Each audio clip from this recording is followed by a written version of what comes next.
Assalamualaikum warahmatullahi wabarakatuh.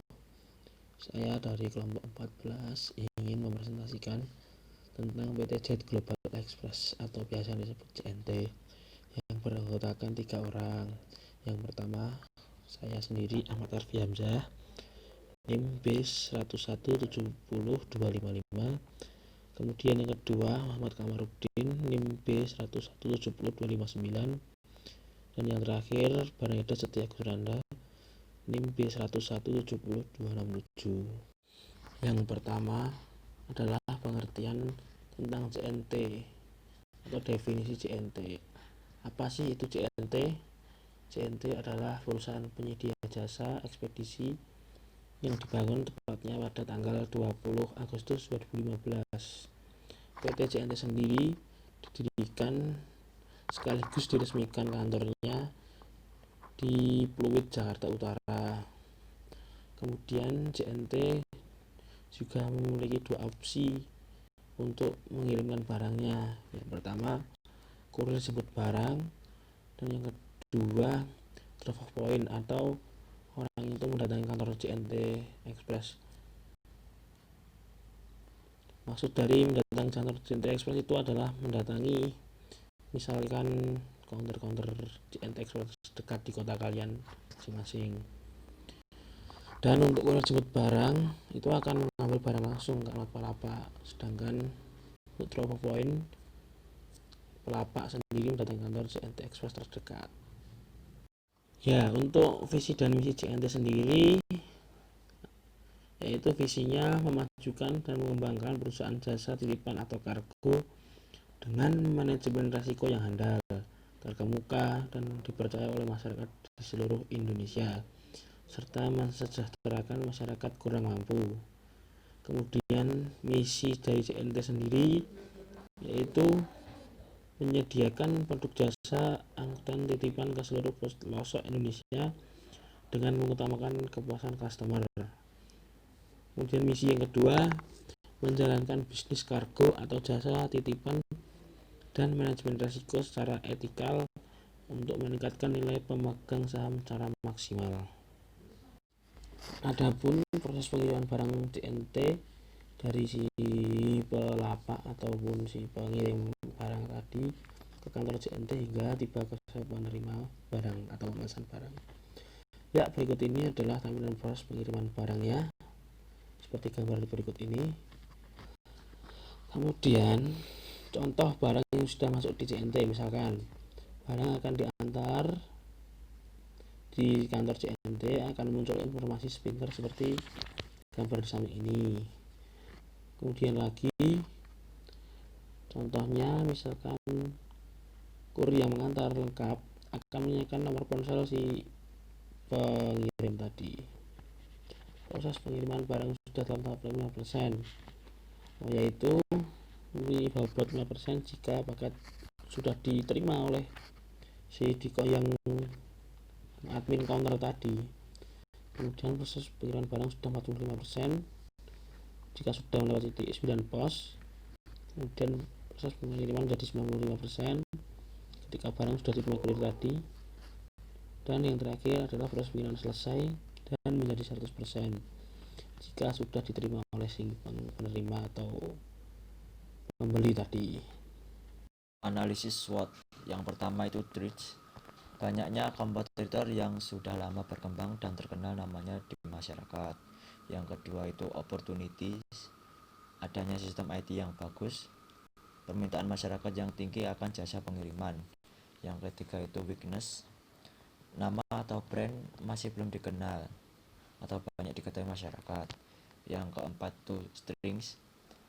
Memiliki finansial yang kuat, menunjukkan arus kas yang kuat dan rasio hutang terhadap ekuitas yang sehat. Memiliki tim manajemen yang profesional. Matrix Terms. Strategi SO, Strengths, Opportunities. Strategi SO dipilih berdasarkan pemikiran bahwa dengan memanfaatkan seluruh kekuatan untuk merebut dan memanfaatkan peluang secara maksimal. Yang kedua itu strategi WO atau Weakness Opportunity. Strategi WO berdasarkan pemanfaatan peluang yang ada dengan cara memaksimalkan kelemahan yang ada. Yang ketiga itu strategi WT atau weakness trade, adalah strategi yang bertujuan untuk mempertahankan perusahaan dari ancaman dengan cara meminimalkan kelemahan yang ada serta menghindari ancaman. Yang keempat itu strategi ST atau Stretch. Strategi ST berdasarkan kekuatan yang dimiliki perusahaan untuk mengatasi ancaman yang dihadapi oleh perusahaan. Analisis keunggulan strategi JNT. Pertama, tarif lebih murah. Yang kedua itu antar jemput 24 jam. Yang ketiga, tersedianya aplikasi. Yang keempat, tarif wilayah sama rata. Yang kelima, menjangkau alamat pelosok. Yang keenam, pengiriman lebih cepat. Jadi di sini saya akan menjelaskan grand strategy dari Matrix. Yaitu yang pertama adalah expansion mendukung strategi ofensif. Strategi ofensif sendiri adalah bisa dikatakan strategi menyerang dari S atau strength dan gabungan dengan O atau opportunities. Yang kedua ada combination atau strategi diversifikasi. Strategi diversifikasi di sini saya jelaskan secara singkat adalah sebagai usaha penyebaran atau adalah strategi manajemen yang memisahkan portofolio investasi menjadi berbagai aset, atau bisa juga dikatakan tentang usaha perluasan. Yang ketiga ada stability atau mendukung strategi rasionalisasi. Rasionalisasi sendiri di sini adalah sebuah perusahaan itu mengambil langkah penghematan biaya dan pengefisien kerja atau pengurangan karyawan yang dilakukan dalam rangka untuk mengurangi beban biaya dari perusahaan. Yang terakhir ada combination retrenchment mendukung strategi dari defensif. Strategi defensif di sini adalah strategi untuk bertahan dari segala macam hambatan atau berbagai macam kendala yang umumnya atau secara lazim disebut dengan menjaga stabilitas dari perusahaan. Jadi di sini saya akan menjelaskan grand strategy dari Matrix. Yaitu yang pertama adalah expansion mendukung strategi ofensif. Strategi ofensif sendiri adalah bisa dikatakan strategi menyerang dari S atau strength dan gabungan dengan O atau opportunities.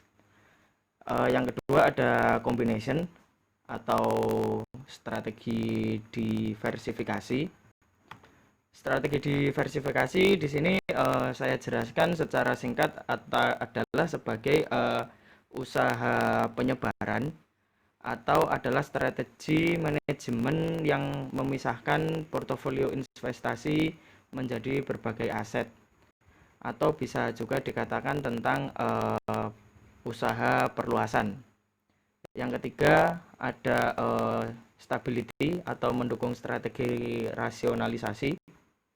Rasionalisasi sendiri di sini adalah sebuah perusahaan itu mengambil langkah penghematan biaya dan pengefisien kerja atau pengurangan karyawan yang dilakukan dalam rangka untuk mengurangi beban biaya dari perusahaan. Yang terakhir ada combination retrenchment mendukung strategi dari defensif. Strategi defensif di sini adalah strategi untuk bertahan dari segala macam hambatan atau berbagai macam kendala yang umumnya atau secara lazim disebut dengan menjaga stabilitas dari perusahaan. Jadi dalam tabel yang bisa dilihat akan saya jelaskan secara singkat.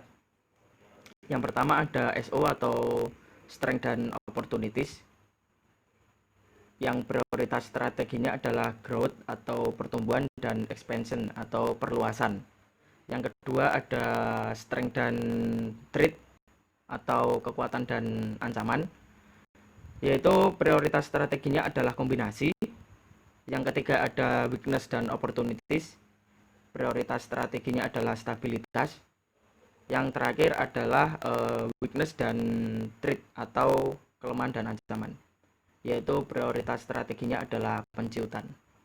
Jadi ini adalah matriks BCG, atau bisa juga lazimnya adalah sebagai alat analisis bisnis yang digunakan untuk membantu perusahaan dalam mempertimbangkan peluang pertumbuhan dengan perencanaan strategi jangka panjang. Atau di sini bisa dilihat dalam tabel. Merek reguler ini adalah JNT dengan pendapatan sekian. Oke itu punya JNE, Halu itu punya Si Cepat, dan Yes itu punya JNE. Jadi dari masing-masing platform ya, atau dari masing-masing pesaing itu mereka memiliki pangsa pasar, relatif market, dan pertumbuhan pasar sebagai berikut. Jadi ini adalah matriks BCG, atau bisa juga lazimnya adalah sebagai alat analisis bisnis yang digunakan untuk membantu perusahaan dalam mempertimbangkan peluang pertumbuhan dengan perencanaan strategi jangka panjang. Atau di sini bisa dilihat dalam tabel. Merek reguler ini adalah JNT dengan pendapatan sekian. Oke itu punya JNE, Halu itu punya Si Cepat, dan Yes itu punya JNE. Jadi dari masing-masing platform ya, atau dari masing-masing pesaing itu mereka memiliki pangsa pasar, relatif market, dan pertumbuhan pasar sebagai berikut.